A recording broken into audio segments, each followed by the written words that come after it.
আউযুবিল্লাহি মিনাশ শাইতানির রাজিম বিসমিল্লাহির রহমানির রহিম আল্লাহুম্মা সাল্লি ওয়া সাল্লিম আলা নাবিয়ানা মুহাম্মদ। তওবা কবুলের কিছু শর্ত আছে। আমরা যদি সেইভাবে তওবা করতে পারি অবশ্যই আল্লাহ তওবা কবুল করেন। খুব সহজেই কিন্তু আল্লাহ তওবা কবুল করেন। আপনি যদি মন থেকে তওবাটা করতে পারেন, শর্তগুলা পূরণ করতে পারেন, অবশ্যই আল্লাহ আপনার তওবা অবশ্যই কবুল করবেন। আল্লাহ তো তওবা কবুল করার জন্যই আমাদেরকে সবসময় ডাকেন। তওবা মুমিনের পরিচয়। খুব মন থেকে তওবা করতে হবে। অনুতপ্ত হয়ে তওবা করতে হবে। অনেকে আছে যে তওবা করে কিছুক্ষণ পরে আবার গুনাহ করছে। নরমাল। কিন্তু এভাবে না। আল্লাহ তো সবই জানেন যে মানে মন থেকে কে তওবা করছে। আপনার তওবা করতে হলে মন থেকে তওবা করতে হবে।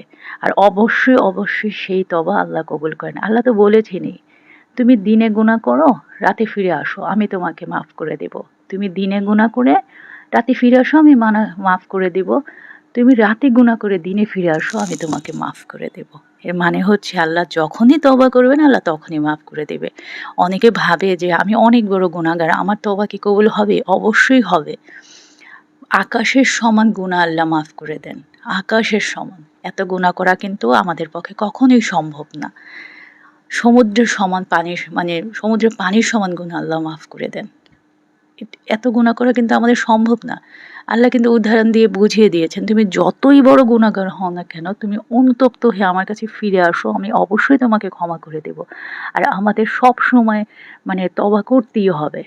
কারণ আখিরাতে ভালো কিছু পেতে হলে, দুনিয়াতে ভালো কিছু পেতে হলে আমাদের তো তওবা করতে হবে। কারণ আল্লাহ ছাড়া তো আমাদের কেউ নাই। আল্লাহর কাছেই তো আমাদের ফিরে যেতে হবে। তওবা অবশ্যই করতে হবে। তবে তওবার ভিতরে যদি আপনি চোখে ২ ফোঁটা পানি ফেলতে পারেন, অবশ্যই আল্লাহ তওবা কবুল করবেন। আল্লাহর কাছে সবচেয়েতে প্রিয় জিনিস কি জানেন? বান্দার ২ ফোঁটা অনুতপ্ত হয়ে ২ ফোঁটা চোখের পানি আল্লাহর কাছে সবচাইতে প্রিয়।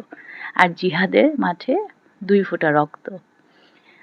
মানে আল্লাহ কিন্তু আমাদের বলেই দিয়েছেন আমি কিভাবে তওবাটা কবুল করব। আপনি অনুতপ্ত হয়ে আল্লাহর কাছে সিজদা দিয়ে ২ ফোঁটা চোখের পানি ফেলে আপনি তওবা করেন যে, আল্লাহ আমি গুনাহ করে ফেলছি, আমি এই গুনাহ আর কখনো করব না। ওই গুনার ধারে কাছেও আমি আর কখনো যাব না। আপনার কাছে এমনভাবে যখন আপনি আল্লাহর কাছে মানে ওয়াদা করবেন, অবশ্যই আল্লাহ সেই দোয়া কবুল করবেন। অবশ্যই আল্লাহ আপনার তওবা কবুল করবেন, আপনার জীবনের সব গুনাহ মাফ করে দিবেন। আল্লাহ মাফ করার জন্যই তো আমাদের সারাদিন ডাকেন। আল্লাহ আশায় থাকেন আমরা কখন মাফ চাইবো, আল্লাহ কখন মাফ করবেন। আল্লাহর মতো দয়ালু মানে আল্লাহর প্রতিটা কোরআনের মানে জায়গায় লেখা। প্রতিটা জায়গায় লেখা। আমি পরম করুণাময়, পরম দয়ালু, তুমি আমার কাছে ফিরে আসো। মানে আল্লাহ জায়গায় বলে দিয়েছেন আমার মতো দয়ালু কেউ নাই। আমি দয়াশীল, আমি দয়াবান, আমি পরম করুণাময়, পরম দয়ালু। তাহলে আমরা এই দয়ালু মানে আল্লাহর কাছে কেন তওবা করব না? আল্লাহ আমাদের কেনই মাফ করবেন না? আল্লাহ তো আমাদের ওয়াদা করেছেনই আমাদের মাফ করবেন।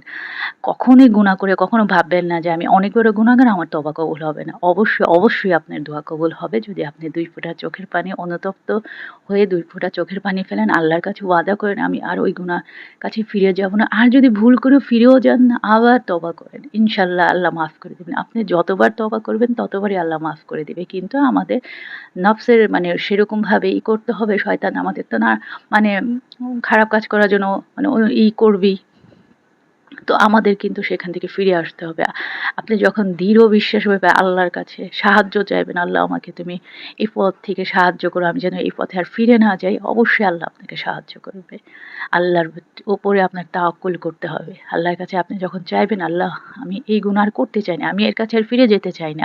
আমাকে আপনি সেই শক্তি, সেই রহমত আপনি আমাকে দান করেন যেন আমি আর গুনাহ না বেশি কোরআন পড়বেন, জিকির করবেন, দেখবেন শয়তান আপনার থেকে ১০ হাত দূরে থাকবে। খারাপ কাজ করতে আপনার কখনোই মন চাইবে না। সবসময় বেশি ভালো কাজ করতে ইচ্ছে হবে।